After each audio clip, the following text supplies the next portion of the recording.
This is Abe Friedtanzer from Awards Buzz. Very excited to be speaking with Olivia Munn about Your Friends and Neighbors. How are you, Olivia? Hi, I'm doing good. How you doing?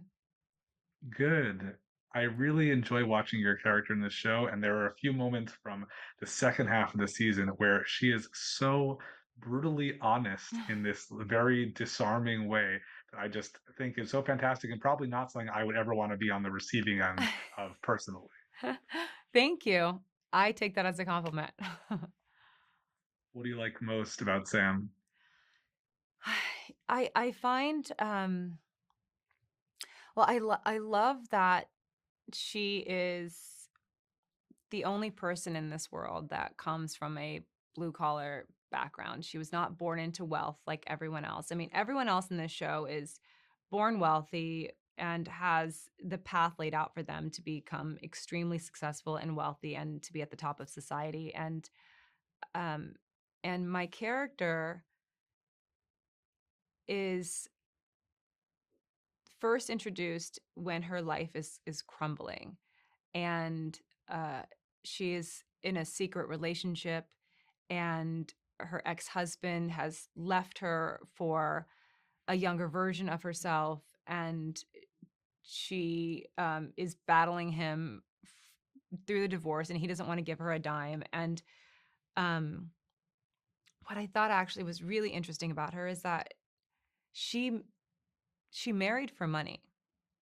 In a way, the way that her life has played out is self-inflicted. The choice that she made early on in her life to find someone with money, and thinking that that would lead to her happiness and everything that she would want, only for it to dissipate, years later, I think is just such a it's it was so fascinating to play. Um and And yeah, now at the same time, she's this mother who cares so much about her children, and she wants to be protective of them, um, and have the lifestyle that they've all been living, and everything is just slipping away from her.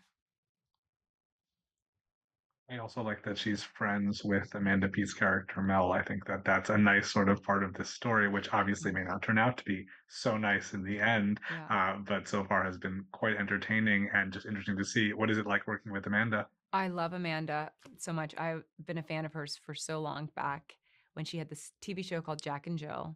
This is back when like there was like 3 or 4 networks only, and there was no streaming, there was just TV. And um I don't even think there was DVR, right? That wasn't even a thing that we'd thought about yet. And I remember she came on screen, and I just was like, who is she? She was so captivating and magnetic, and I just was so drawn to her, and I couldn't believe when she was on the show. I just thought it was so exciting. She's so interesting and nuanced and quirky and a powerhouse, and we got along so well, so fast. And I the dynamic with us is interesting because in the show we're close friends, and she has imploded her marriage, my marriage has imploded, and she left John Hamm's character, and my character is now in a secret relationship with him. And to play the complexity of, am I betraying you, or did you just dump your husband and he's up for grabs? I mean, it was an interesting dynamic to play. Um and yeah, it was just really exciting and fun.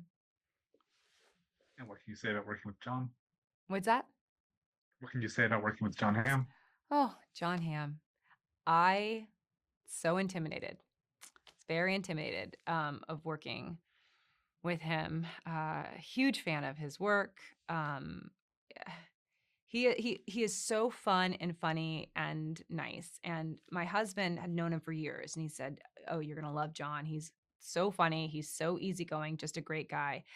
But that didn't stop the nerves. And when you're acting opposite him, and it's John Hamm, and it took me out of it for a second, and I hadn't acted since 2019 because we had COVID, then I got pregnant, then I had postpartum, then I had cancer, and now I'm like, and now I'm here acting again. And the first scene I did was this this scene with him where we're going into the country club, and it's this like walk and talk, and I was nervous, and I was like forgetting my lines, and and I'm really good about remembering my lines. I can lock them in, but I'm like, oh my god, did I lose it? Do I not know how to do this anymore? I was so nervous, and then after 2 takes, he took me aside. He said, "Hey, you got this. Like you can do this.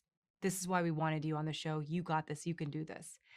And him just taking that time and talking to me actor to actor, and also as my executive producer, I was like, oh, yeah, I can do this. He believes in me. I believe in myself. And after that, the intimidation didn't go away completely, but went away a lot. And he's just a very kind, generous actor. Well, it's so nice to have you back. What are you watching when you're not making this show?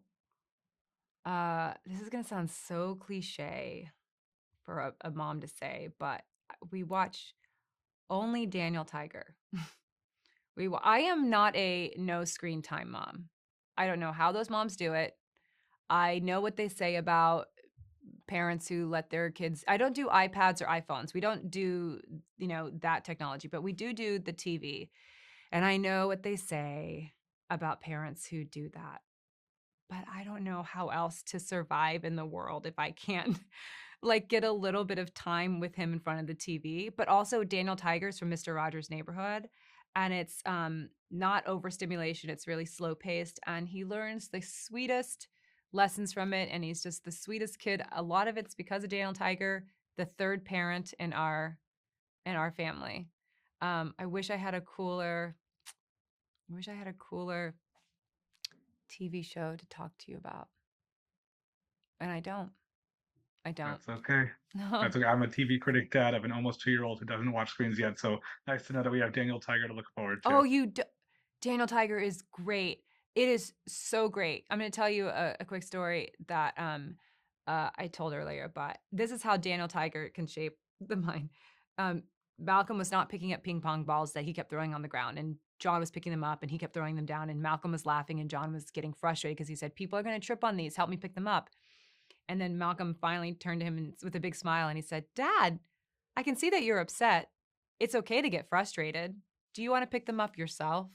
And it was like, who is like that was only from Daniel Tiger. And like it's really great for potty. Is your child potty trained yet? Daniel Tiger helped with this.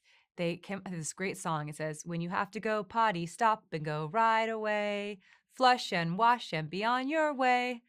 And he sees that, and then you hear him sing. He's like, I gotta go potty, stop and go right away." And he goes, and I mean, it is a fantastic show. I would recommend no other show. I don't do Coco Melon or Paw Patrol or any of that stuff. Just Daniel Tiger. If your wife says yes to screen time, just try that one. Thank you so much, Olivia. I look forward to trying that. Yeah, and enjoy that baby. Isn't it fun? 3 years old. It's the Absolutely, best. yes. Thank you so much. So nice to meet you, Olivia. Yeah, nice to meet you too.